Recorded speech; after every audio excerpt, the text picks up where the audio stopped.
Hello children, hope you're all doing good. See, the situation of COVID-19 is getting worse. So I request all of you to stay home and stay safe.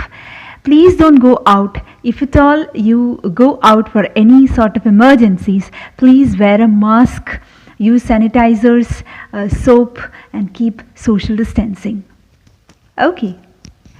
So from your parents, I understood that apart from learning, you are spending most of your time over the mobile phones, watching movies, web series, playing games, and over the social medias like WhatsApp, Facebook, Instagram, Telegram, etc. So today, I have come up with an idea to make use of the time that you spend over the mobile phones more fruitful. Let's see how. അതായത് നിങ്ങളുടെ ഫോണിൽ പഠിത്തത്തിന് മാത്രം അല്ലാതെ game കളിച്ചും സിനിമകൾ കണ്ടും web series കണ്ടും ഒക്കെ ഒരുപാട് സമയം വേസ്റ്റ് ആക്കുന്നുണ്ട്. പിന്നെ സോഷ്യൽ മീഡിയയിൽ വാട്സാപ്പിലും ഫേസ്ബുക്കിലും ഇൻസ്റ്റഗ്രാമിലും ഒക്കെ സ്റ്റേറ്റസുകൾ അപ്ഡേറ്റ് ചെയ്തും നിങ്ങളുടെ സമയം ഒരുപാട് വേസ്റ്റ് ആക്കുന്നു എന്ന് നിങ്ങളുടെ പാരൻസിൽ നിന്നും അറിയാൻ സാധിച്ചു.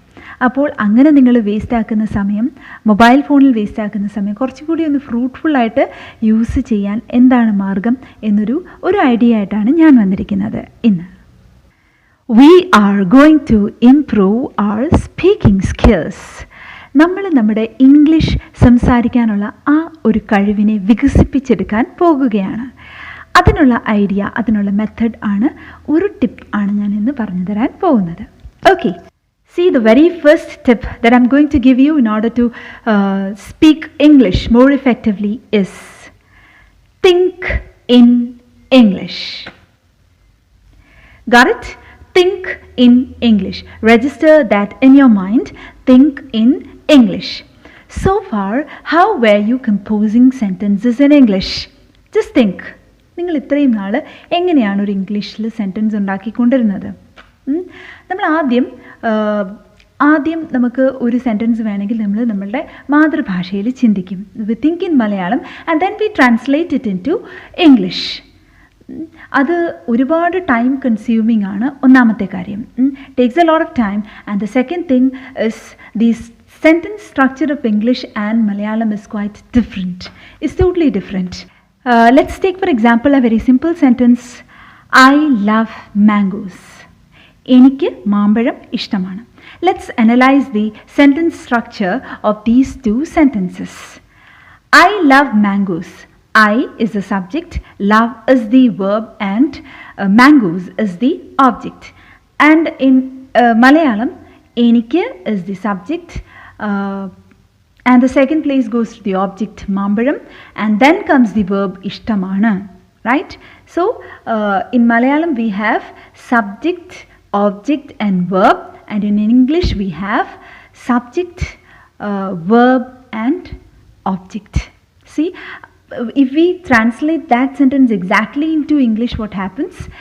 Enikku maambazham ishtamana. I mangoes like. ഈ ഒരു സെൻറ്റൻസിന് നമ്മൾ അങ്ങനെ ചെയ്യില്ലായിരിക്കും. But for more complicated sentences when we translate it into English, what happens, confusing ആയിപ്പോവും. സെൻറ്റൻസ് സ്ട്രക്ചർ തന്നെ വ്യത്യസ്തമാണ് ഇംഗ്ലീഷ് ആൻഡ് മലയാളം. ആൻഡ് ഒരുപാട് സമയവും നമ്മൾ അതിൻ്റെ പുറത്ത് വേസ്റ്റ് ചെയ്യും. I have seen students thinking in the examination hall, അതിനെന്താണ് പറയുന്നത്, ആ സെൻറ്റൻസിനെ എങ്ങനെ ട്രാൻസ്ലേറ്റ് ചെയ്യും, അങ്ങനെ ഇരുന്ന് ആലോചിച്ച് നിങ്ങൾ ഒരുപാട് സമയം നിങ്ങൾ എക്സാം ഹാളിൽ വേസ്റ്റ് ചെയ്യുന്നത് ഈ ഇംഗ്ലീഷിൽ ചിന്തിക്കാത്തത് കൊണ്ടാണ്. So let's think in English. ഇംഗ്ലീഷിൽ തിങ്ക് ചെയ്താൽ നമുക്ക് ഒരുപാട് സമയം ലാഭിക്കാനായിട്ട് സാധിക്കും. സയൻസിലെ അല്ലെങ്കിൽ മാത്സിലെ ഒരു തിയറമോ അല്ലെങ്കിൽ ഒരു ഫോമുലയോ ഒന്നും ബൈ ഹാർട്ട് ചെയ്ത് പോയിട്ട് നമ്മൾ എഴുതുന്നത് പോലെ അല്ല നമ്മൾ ഇംഗ്ലീഷ് പഠിച്ചെഴുതുന്നത്, അല്ലേ?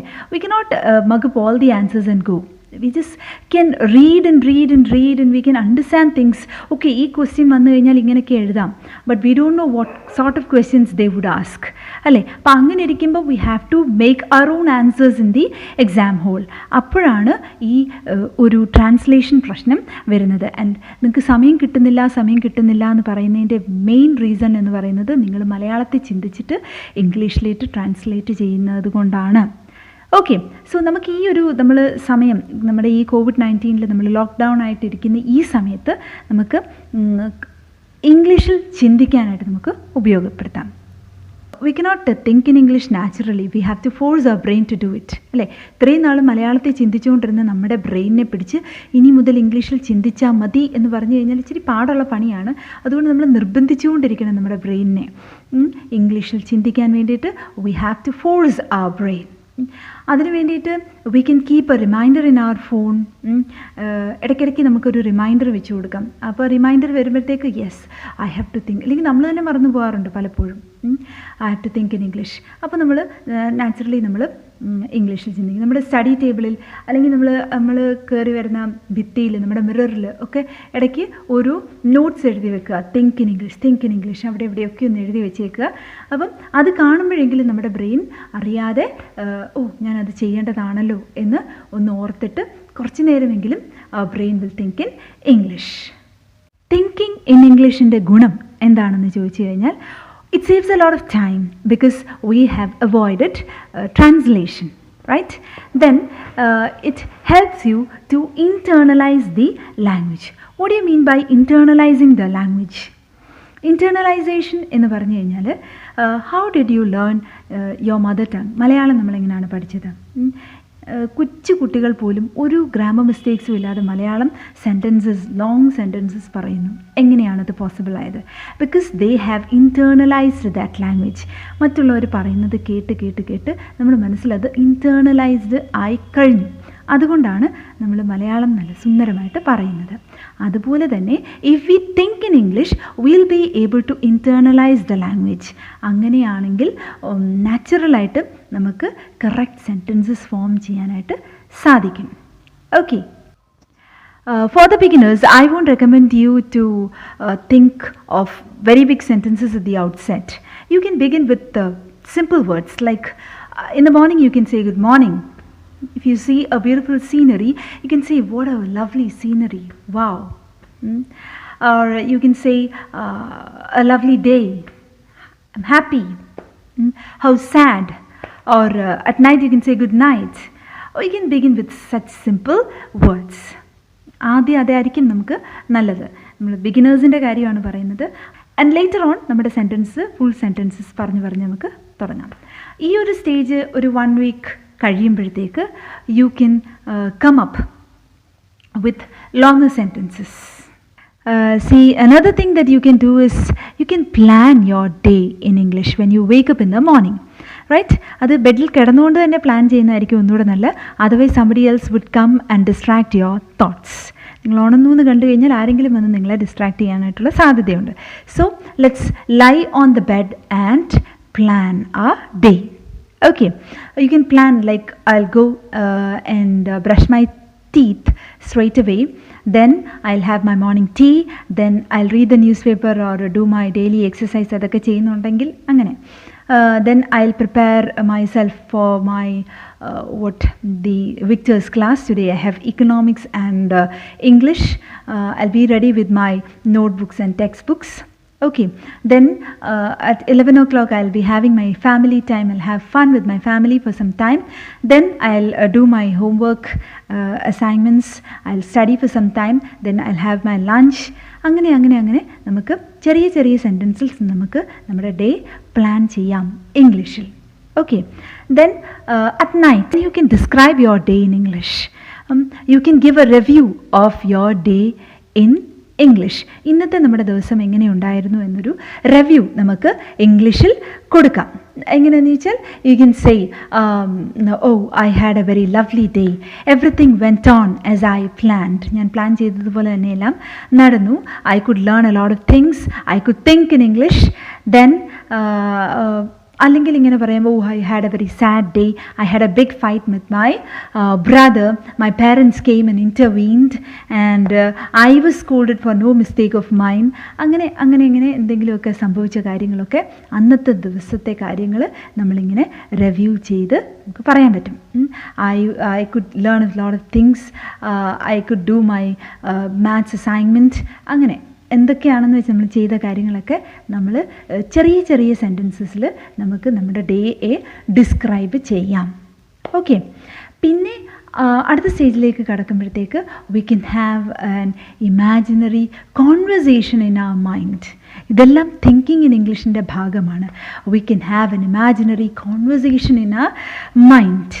നമ്മൾ അങ്ങനെ ഒരു ഇമാജിനറി പേഴ്സണുമായിട്ട്, ഇമാജിനറി ആവണമെന്നില്ല, നമ്മൾ നമ്മുടെ ഫ്രണ്ട്സിനെ കണ്ടുമുട്ടുമ്പോൾ നമ്മൾ സംസാരിക്കുന്നത് പോലെയോ അല്ലെങ്കിൽ നമ്മൾ നമ്മുടെ ടീച്ചേഴ്സിനോട് സംസാരിക്കുന്നത് പോലെയോ ഗിവ് ആൻഡ് ടേക്ക്, അങ്ങോട്ട് പറയുന്നതും ഇങ്ങോട്ട് പറയുന്നതും എല്ലാം ഇംഗ്ലീഷിലായിരിക്കണം നിങ്ങൾ തിങ്ക് ചെയ്യുന്നത്. Or imagine that you propose to someone, അതും ഇംഗ്ലീഷിലൊന്ന് പ്രപ്പോസ് ചെയ്ത് നോക്കുക. എന്തെങ്കിലും വെറൈറ്റി ഉണ്ടോ എന്ന് നമുക്കൊന്ന് അനലൈസ് ചെയ്യാം. Okay, my dear children, I hope that from today onwards you are ready to think in English. ഇന്ന് മുതൽ നമ്മൾ ഇംഗ്ലീഷിൽ ചിന്തിക്കാൻ തയ്യാറാണ് എന്ന് മനസ്സിനെ പറഞ്ഞ് പഠിപ്പിക്കുക. You have to keep the reminder in your phones.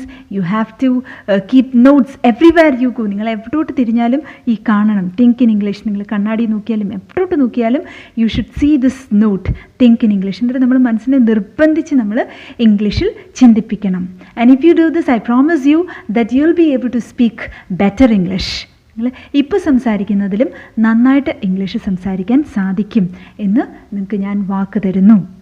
See, this technique was used by me. എൻ്റെ ടീച്ചേഴ്സ് എനിക്ക് പറഞ്ഞു തന്ന ഒരു ടെക്നിക്ക് ആണ്. അപ്പം ഇത് നിങ്ങളും, ഞാൻ അത്ര വലിയ സംസാരം എന്നല്ല ഞാൻ പറഞ്ഞത്, but still I can handle things I think. So നിങ്ങൾക്കും കാര്യങ്ങളൊക്കെ ഒന്ന് നടന്നു പോകണമെങ്കിൽ ഇംഗ്ലീഷ് വേണം അല്ലേ? നമ്മൾ വിചാരിക്കും ഈ +2 ഇംഗ്ലീഷ് ഉപേക്ഷിക്കാൻ, ഞാൻ വേറെ ഫീൽഡിലേക്ക് പോകണം. wherever you go, whatever you do, നിങ്ങൾ എവിടെ പോയാലും നിങ്ങളെ വിടാതെ പിന്തുടരും ഈ English. When you apply for a job, the basic requirement would be fluency in English. നമ്മൾ പത്രത്തിലൊക്കെ കണ്ടിട്ടുണ്ടാവും അല്ലേ? ജോബ് ഓപ്പർച്യൂണിറ്റീസിൻ്റെ പരസ്യമൊക്കെ നോക്കുമ്പോഴത്തേക്ക് അതിനായിട്ട് ഹൈലൈറ്റഡ് ആയിട്ടും ചോദിക്കുന്നത് ഫ്ലുവൻസി ഇൻ ഇംഗ്ലീഷ്. മക്കളെ പിടിച്ചു നിൽക്കാനായിട്ട് നമുക്ക് കുറച്ച് ഇംഗ്ലീഷൊക്കെ അത്യാവശ്യം ആണ്. എവിടെയെങ്കിലും വിദേശത്താണെങ്കിലും എവിടെ ജോലിയാണെങ്കിലും നാട്ടിലാണെങ്കിലും നല്ലൊരു മൾട്ടിനാഷണൽ കമ്പനിയൊക്കെ ആണെങ്കിൽ നമുക്ക് ജോലി തരണമെങ്കിൽ fluency in English is a must. One of the basic requirements എന്ന് പറയുന്നത് ഫ്ലുവൻസി ഇൻ ഇംഗ്ലീഷ് ആണ്. അപ്പം ഇന്ന് മുതൽ അതിന് വേണ്ടിയിട്ട് നിങ്ങൾ വർക്ക് ചെയ്ത് തുടങ്ങും എന്ന് ഞാൻ വിശ്വസിക്കുന്നു. പലരും ഉണ്ട് ലാസ്റ്റ് മൊമെൻറ്റിൽ, അതായത് ജോലിക്ക് ഇൻ്റർവ്യൂവിന് തൊട്ട് മുമ്പേ ആയിട്ട് പോയി സ്പോക്കൺ ഇംഗ്ലീഷ് ക്ലാസ്സസിനൊക്കെ ചേരുന്നത്. എന്നിട്ട് അവരുടെ വക പ്രോമിസസ് കാണും, എന്താ 1 മണിക്കൂർ കൊണ്ട് അല്ലെങ്കിൽ 2 ദിവസം കൊണ്ടൊക്കെ നിങ്ങളെ ഭയങ്കരമായിട്ട് ഇംഗ്ലീഷ് സംസാരിക്കാൻ പ്രാപ്തരാക്കി വിടാം എന്നുള്ളത്. അതൊക്കെ എനിക്ക് തോന്നുന്നില്ല അത് അത്രയ്ക്ക് പോസിബിളാണ് എന്നുള്ളത്. കാരണം practice makes you perfect. If you want to speak perfectly you need a lot of practice. അപ്പോൾ അതൊക്കെ വിട്ടേക്കൂ. സ്പോക്കൺ ഇംഗ്ലീഷ് ക്ലാസ്സസിൻ്റെ കാര്യമൊക്കെ അവിടെ നിൽക്കട്ടെ. See, this is the right time for you. You have a lot of time. നിങ്ങൾ ആത്മാർത്ഥമായിട്ട് purposefully നിങ്ങൾ ചിന്തിക്കുകയാണെങ്കിൽ you have a lot of time. നിങ്ങൾക്ക് ഇംഗ്ലീഷ് ഇമ്പ്രൂവ് ചെയ്യാനായിട്ട് ഒരുപാട് സമയമുണ്ട്. ഈ ഒരു സമയം നിങ്ങളൊന്ന് യൂട്ടിലൈസ് ചെയ്ത് നോക്കുക. നിങ്ങൾക്ക് ഉറപ്പായിട്ടും നന്നായിട്ട് ഇംഗ്ലീഷ് സംസാരിക്കാനായിട്ട് സാധിക്കും. So promise me that from today onwards you are going to think in English. ഇന്ന് മുതൽ ഇംഗ്ലീഷിൽ ചിന്തിക്കും എന്ന് പ്രോമിസ് ചെയ്ത് തരിക. ചെയ്യുമല്ലോ? അപ്പം നിങ്ങൾ ചെയ്യും എന്നുള്ള വിശ്വാസത്തോടു കൂടി ഞാൻ വൈൻഡപ്പ് ചെയ്യുന്നു. അടുത്ത വീഡിയോയിൽ അടുത്ത ഒരു ടിപ്പുമായിട്ട് നമുക്ക് കാണാം. Till then, by.